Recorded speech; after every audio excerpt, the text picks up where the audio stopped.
cette importante réunion.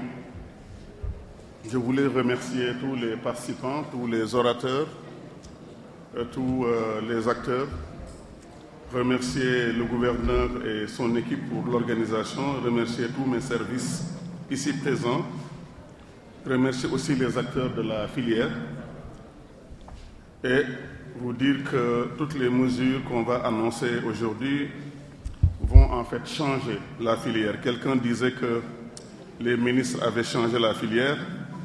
Nous n'allons pas seulement changer la filière, nous allons la transformer fondamentalement.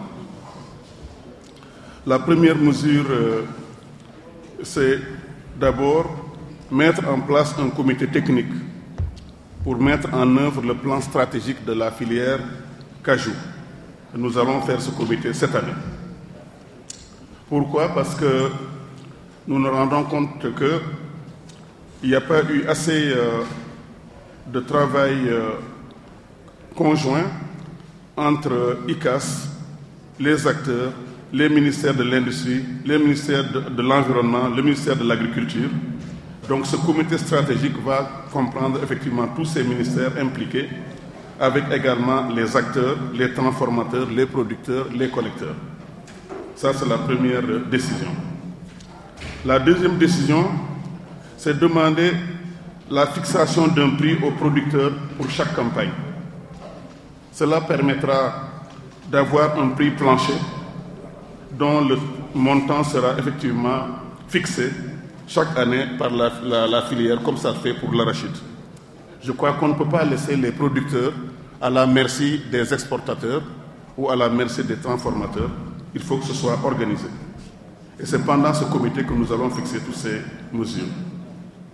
Nous allons aussi proposer le prélèvement d'une taxe à l'exportation en Conseil des ministres pour pouvoir intervenir pour financer effectivement la filière, pour financer l'ICAS, financer aussi les producteurs, financer la recherche, bref, faire en sorte que les facteurs limitants que nous avons évoqués puissent être effectivement levés.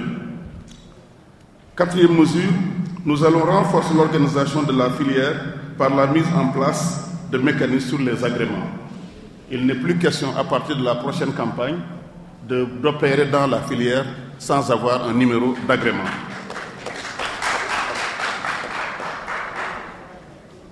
Nous allons également mettre en place une fenêtre d'achat de 2 à 3 mois pour permettre aux industriels, aux acteurs locaux de pouvoir s'approvisionner d'abord en matière première. C'est ce qu'on vient de faire sur la filière oignon, n'est-ce pas, monsieur le directeur de l'ARM, où nous avons demandé aux industriels, aux grands producteurs d'oignons, aux agro-industriels d'attendre d'abord que les petits agriculteurs puissent s'approvisionner, puissent vendre leur production avant les autres. Et ça a bien marché pour la Tabaski. Nous allons aussi prendre des mesures pour mieux encadrer le transport par voie terrestre et faciliter aussi les autres types de transport. Là, il faut savoir que nous avons laissé cette initiative aux producteurs qui ont le choix d'aller soit par voie maritime pour soutenir la filière maritime, que je salue, que j'encourage. Ça permettra effectivement de faire fonctionner le port, de créer des emplois au niveau des dockers, mais nous allons également demander aux camionneurs de se mettre également à disposition de la filière pour transporter. Donc, c'est la liberté à ce niveau-là, au niveau des producteurs, de choisir le meilleur système de transport qui est lié à la situation. Mesure 7. Nous allons proposer un fonds spécifique d'appui au développement de la chaîne de valeur anacarte. En réalité, nous avons vu qu'en mettant des taxes sur l'exportation, comme ça se fait dans beaucoup de produits, au niveau régional, au niveau en Côte d'Ivoire, ailleurs, nous pouvons effectivement financer la filière en tant que telle.